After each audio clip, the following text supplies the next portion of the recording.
Today I would like to present to you about the definition and importance of demand and supply. Demand can be defined as the amount of an item or service that customers are willing and able to buy at different price point in a specific amount of time. Important elements that affecting the demand are price, where the quantity demanded typically rises as the price declines. Income, while lower incomes might decrease demand, higher consumer income can raise demand for products and services. Well, supply can refer as the amount of a goods or service that producers are willing and able to offer at different price points over a specific amount of time. Important elements that affecting supply are, first of all, price. As price rises, so do amounts that supply. Production costs, while reduced costs can improve supply, higher expenses such as labor and raw material might decrease it. Next, I will talk about importance of supply and demand. They are the equilibrium in the market where the intersection of the supply and demand curves is at the position at which the amount supplied and requested at a given price equal is known as the market equilibrium. When there is neither an excess of supply nor excess of demand, equilibrium assures market stability. The equilibrium level is where price often settle by balancing the interest of produce and consumer. The other importance of supply and demand are elimination of price. The function of pricing is the market price of products and service is established by interplay of supply and demand, whereas low supply and strong demand result in lower prices, high demand and low supply leads to high costs. That's it for me. Today I will talk about law of demand and supply. According to the law of demand, the quantity the consumer seek of goods and service and its prices are inversely related to all other things that being equal.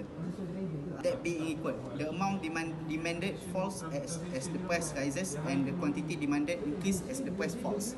This can cause two effects, substitution effect and income effect.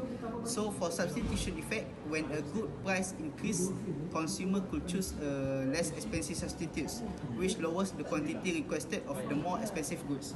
For the income effects, when prices rise, consumers' purchasing power is decreased, which causes them to purchase fewer of the most costly goods. According to the law of supply, there is a direct correlation between the amount supplied by the producers and the price of an item or service. The amount supplied grows as the price rises, and the quantity supplied falls as the price falls. This can be encouragement for creators where producers are motivated to enhance production in order to optimize earnings by higher prices. On the other hand, lower prices determine the production since there is less room for profits. For the factors of influencing demand and supplies, there are two types of factors that influence demand. First is price of product. That means the selling price is the single most important element influencing a product's demand. The demand for an item and its selling prices are generally clearly correlated. Demand is reduced by higher prices and higher demand is produced by higher price reductions. This is a result of consumer fulfillment levels. There won't be much demand for your good if consumers can afford it. For the consumer income, generally individuals like to spend and purchase more when they have more money. Richer demographics tend to buy more often and to favor higher end, more expensive goods. Conversely, it's also true that shifts in consumer demand may occur in parallel with overall economic stability. Consumption will be lower in a recession than it is in a boom. For the factors that influence supply, there will be a price of products. This is the main factor affecting a product supply. According to the law of supply, a product supply rises as does its price and vice versa. This is regarded as the price fluctuation. On the other hand, it is customary for the supply in the current market to decrease in order to increase profits in the future. If there is any speculation about a rise in the product's price, that also suggests that there will be significant increase in supply in the current market if a decline in the prices was anticipated. Second, cost of production. There is an adverse relationship between the supply of a good and its production cost.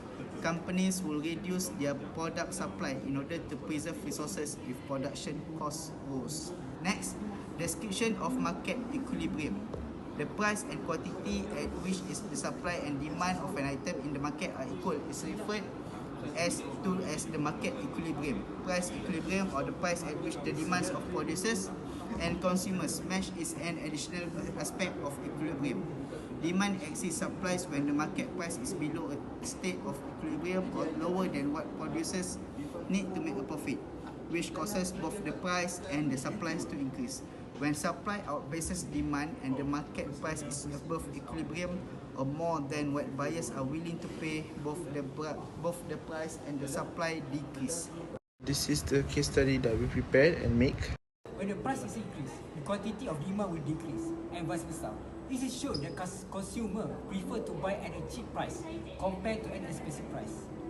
A linear supply function has a positive slope because when the price is increased, the quantity of supply will also increase and vice versa. This is shown that the producers are willing to supply more of the goods at a higher price to maximize their profit. Answer for the question 3. First, when the price is increased, the quantity of demand will decrease. This is known as a negative relation between price and demand. The second one is for the supply. When the price is increased, the quantity of supply will also increase. This is known as a positive relationship between price and supply. For the question 4, A. When the price of 130 is set to the product, the quantity of supply will be 600 units. Okay, for the B, when the price of 130 is set to the product, the quantity of demand will be 200 units. For C, when the price is 130, the supplies are also known as excess supply, quantity is 600 units. And the shortage are also known as excess demand, quantity is 200 units.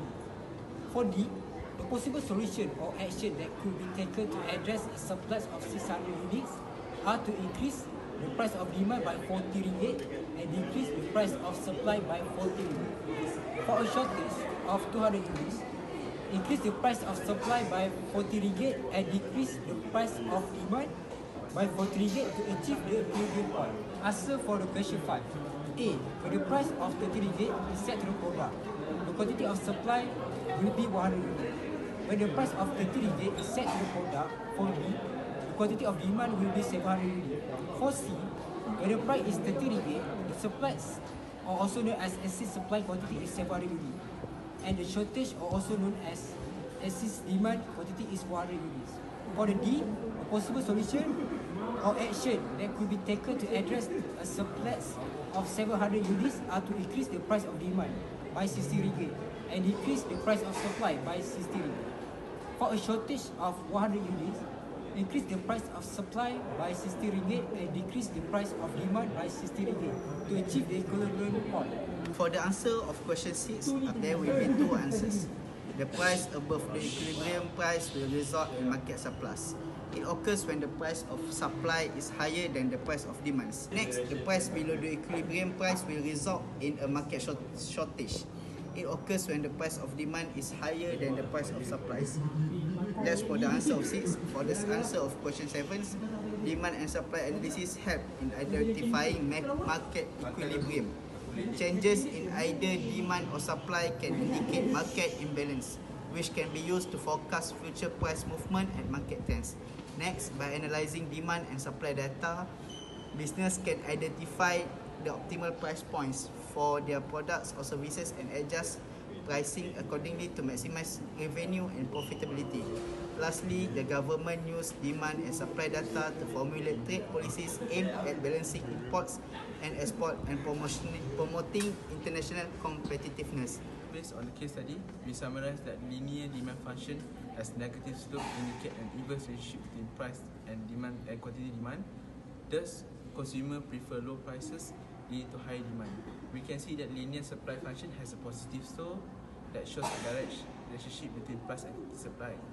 And the producer willingly to supply more at a higher price to increase profits.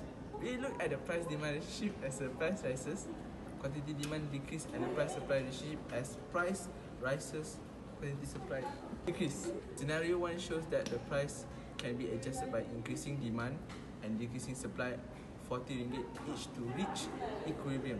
Scenario 2 shows that the price can be adjusted by increasing supply price and decreasing 60 ringgit to achieve equilibrium.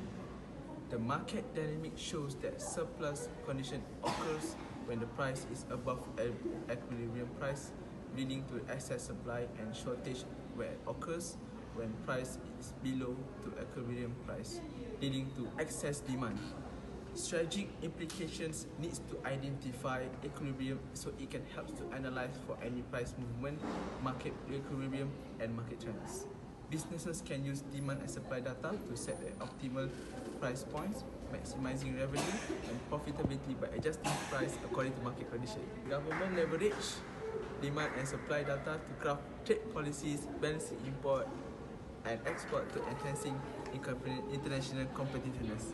So as for the conclusion for this case study, the analysis of linear demand and supply function reveals that fundamental economic principle crucial for understanding market dynamics. A linear demand function characterized by a negative slope illustrates the inverse relationship between price and quantity demanded, highlighting a consumer preferences for the lower price. Conversely, a linear supply function with a positive slope underscore the direct relationship between price and quantity supply, reflecting producers' inclination to supply more at a higher price to maximize profits. So we can see that in practical scenarios such as product prices at 130 ringgit or 30 ringgit, resulting surplus or shortage conditions demonstrate the necessity of price adjustment to achieve market equilibrium. A surplus marked by excess supply indicates the need to lower supply price and raise demand price, while a shortage defined by excess demand necessitates the opposite adjustment. Understanding these dynamics allow businesses to set optimal prices points, thereby maximizing revenue and profitability. Additionally, government can use demand and supply data to formulate effective trade policies, balancing import and export and enhancing international competitiveness. Overall, demand and supply analysis is an invaluable tool for predicting market trends, making informed pricing decisions, and crafting policies that foster economic stability and growth. Thank you.